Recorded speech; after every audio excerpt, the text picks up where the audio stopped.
Okay, bago ako bumati ay bibigyan ko muna, babasahin ko muna, sabihin ko muna sa inyo ang ating pag-aaralan ngayong maga ay galing kay James Bay, yung katanungan na bakit po kahit naka half cock pumapalo pa rin yung hammer kahit pag kinalabit.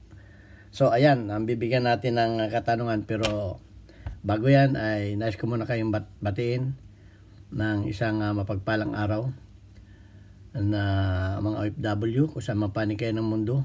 Sana wala tayong karamdaman dahil bawal tayong magkasakit. At palagi ko rin sinasabi na nandito ako sa Kuwait, nagtatrabaho sa Mayadin Shooting Range bilang isang firearms instructor, gunsmith, para hindi na ninyo ako hanapin sa Pilipinas sapagkat napakarami pa rin na naghahanap sa akin sa Pilipinas na gusto magpagawa ng baril.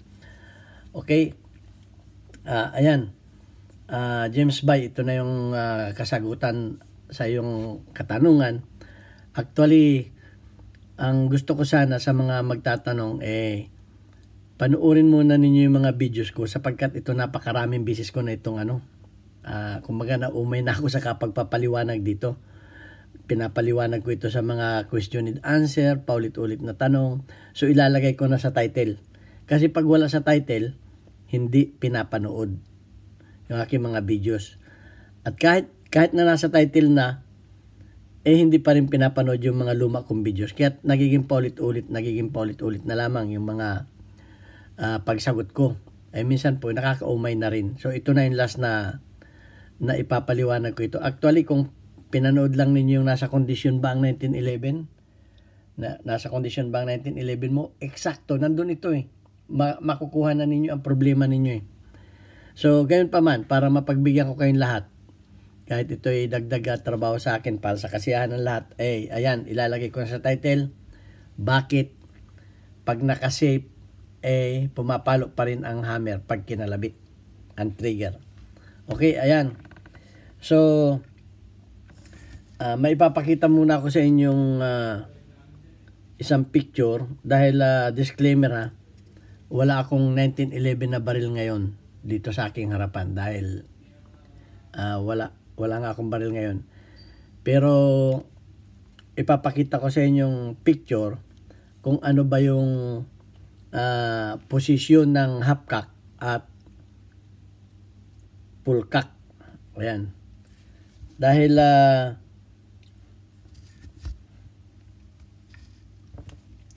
magkakaiba ang hugis ng hammer ng full cock at safe cock. Okay, papakita ko muna sa inyo isang hammer. Disclaimer do sa mga magagaling kasi sabihin na naman hindi naman pang 1911 yan. Okay, tama po, hindi to pang 1911 na. Ito ay hindi hammer ng 1911 pero actually pag basic lang naman ang pinag-uusapan, halos pare-pareho lang ng mga ang hitsura ng mga hammer. Okay? So, kung mapapansin ninyo, meron itong dalawang sinasabitan ng ito. Maliwanag ba sa inyo? Pag nakatapat sa mukha ko, yan Dito ko tatapat para Ayan. Meron itong dalawang sinasabitan ng sir. Example, ito yung sir. Ito. Parang ganito yung dulo ng sir matilos din na ganyan. Ito yung half cock, ganyan ang posisyon. Ngayon, pag yan ay inangat mo pa yung hammer, itong sir dito na sa full cock, sasabit. Okay. So, pag itong half cock nito, itong sinasabitan ng sir na ito ay mababaw at hindi nakapiting masyado yung inyong sir, kumbaga hindi nakalapat na lapat. Okay, hindi nakalapat na lapat. Minsan yung sir ay nandun lang sa dulo na yon. Tingnan niyo mabuti yung yung screwdriver ko Yan ang pinaka-sir, nandun lang sa dulo na yon. Madali siyang magdi-disengage. Okay? Mapapansin niyo dito sa full cock medyo malalim siya Ngayon, gawin niyo kumuha kayo ng needle file. At itong half cock neto ay palaliman ninyo. Okay yan Ito needle file. palaliman ninyo yan ng konti-konti lang naman. Okay? At trial and error, palalaliman ninyo yan ng needle file. Ito, 3 cantos ito. Okay? Na gagawin ninyong ganito parang ganito ang hugis niya. Ayan o. Parang ganyan o. Tignan mo yan. Parang kuko ng ng pusa. Ito. Ganyan. Kasi pagka ganito lang ang hugis niyan, kamukha nito, madaling magdi-disengage yan. Kaunting galaw lang nung sir, mawawala na yung kagat ng sir dito. So, papalo. So, minsan, delikado rin. Minsan, pumuputok din. Lalo kung light primer ang nakalagay. At medyo malakas pa yung inyong mainspring. Talagang papalo yan. At talagang puputok yan. So, delikado rin po. Dapat ganito ang inyong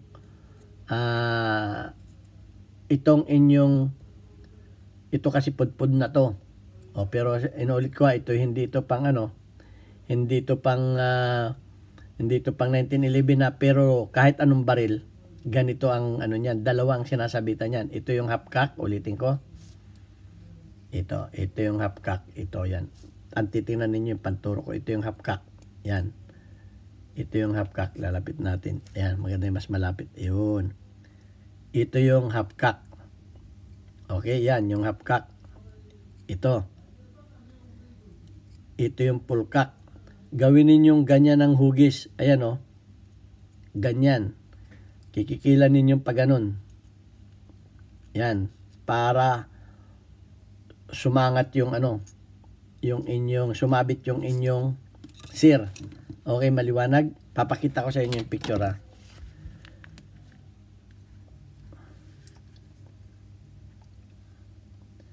Ito yung picture oh. Ayan. Makikita ninyo sa picture. Naku, naglulok yung cellphone ko. Itong hirap dito cellphone ko maraming maraming kalukuhan Papalit na ako ng cellphone. Okay, ayun. So, maliwanag ha. Maya, naglulok ko pa yung cellphone ko. Ganun lang ganun lang kasimple. Pero itong tanong na ito ay umay na ako sa tanong na ito. Marami na akong kapapaliwanag dito. So, ayan na. Ilalagay ko na sa title ha. Bakit? Kung bakit. Napakasimple, napakadaling gawin. Yung naman, pupunta pa kayo sa gunsmith. Hanapin pa ninyo ako dyan. Ito na yung picture. Ayan o. Ayan yung full cock. Ito yung half cock. Ayan o. Tinuturo ko na ito yung half cock. Ayun, nagloko na. Nagloko na naman. So, ayan. Sana maliwanag ha. Parang ito, idodrawing ko na lang. Ito yung half cock, ito yung half cock, ito. Ang gagawin niyo sa half cock ay kikikilin niyo ito. Buburin ko ha. Ito yung half cock. Gagawin niyo ganito.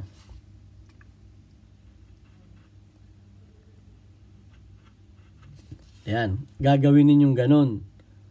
Ganun. Dati yan, 90 degrees yan. Gagawin ninyo 90 degrees yan. So, gagawin ninyo ganun. Tatanggalan ninyo ganun. Para yung sir ay kapit na kapit. Okay? Hindi magre-release yung sir dyan. Kasi yung sir niyan ay nakaganon dito. Yan. Nakaganito yung sir niyan. Ito yung sir niya. Doon. Ngayon, kung kaunti lang ang sabit niyan, kasi yung sir niyan, itutulak yan ng magazine ring. Itutulak yan dito ng magazine ring sa bandang baba para ito mag-disengage. Okay? Panoorin ninyo rin yung yung nasa condition ba ang 1911. Nasa condition ba ang 1911 mo? Mas maliwanag dun. Napakaliwanag ng pagpapaliwanag ko dun at makikita ninyo kung bakit. Ayan o. Ulitin ko na lang. Ayan o. Ito yung half cock. Ito yung babawasan ninyo ha. Ito yung babawasan ninyo ng konti. Okay? Palalalimin ninyo itong banda rito. Huwag ninyong babawasan itong harapan ha. Huwag ninyong babawasan itong surface na to. Lalong magdulo ko yan. Okay? Ito. Ulitin ko ha. Ito. Yan. Babawasan ninyo ng konti yan. Para yun yung sir. Para yung sir na yon ay pumasok dito. Okay? Para pumasok yan dyan. Ayan o. Okay? Para yan ay pumasok dyan. Okay? Lalim-laliman ninyo ng konti yun. So, palagay ko maliwanag na. Ganun lang ang gagawin ninyo. Okay, ito ang inyong Pinoy Firearms Instructor. Sana yung aking maiksing pagpapaliwanag na yun, katapusan na ito ng aking paliwanag tungkol dyan sa hapkak na yan. Napakadami ko ng videos dyan. Napakadami ko ng sinagot yan. So, sa mga bago sa aking YouTube channel, please subscribe and share. Huwag kayong mahiyang magtanong. At please, panoorin ninyo yung videos na hinahanap ninyo, saka kayo mag-follow up question. Mas maganda yon. Kung meron kayong hindi naintindihan, sir, pinanood ko yung videos ninyo, hindi ko naintindihan yung part na yun. Pwede bang ipaliwanag uli ninyo ng mas maliwanag? O ganon. Okay. Hindi, magko-comment kayo, hanap kayo ng videos na mahirap ba umikot ang bula. Tapos ang tanong ninyo ay tungkol sa 1911, ay revolver yung pinanood ninyo. Hindi nga tayo magkakano yan. Doon kayo magko-comment sa revolver. Pinanood niyo yung revolver, doon kayo nag-comment sa pinanood niyo yung revolver, ang tanong niyo ay 1911, halatang halata na hindi kayo nanood ng videos para sa 1911. Panoorin muna ninyo yung yung tungkol sa 1911, kung tungkol sa malfunction. Kasi yung malfunction, naituro ko na, sir, hindi po nag-i-eject. Nasa malfunction na nga yan So, ganun pa man. Panoorin yung malfunction pagkatapos ay, sir, hindi ko masyadong naintindihan. Bakit ganun.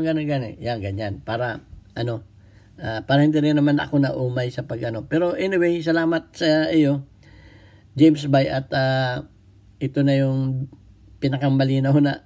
Kasi, ang ko nun, minsan yung ibang nagkakalo-halo yung alimbawa, tungkol sa trigger, tungkol sa sir, yun. Napapasama na lahat yan. Kumbaga isang na yan.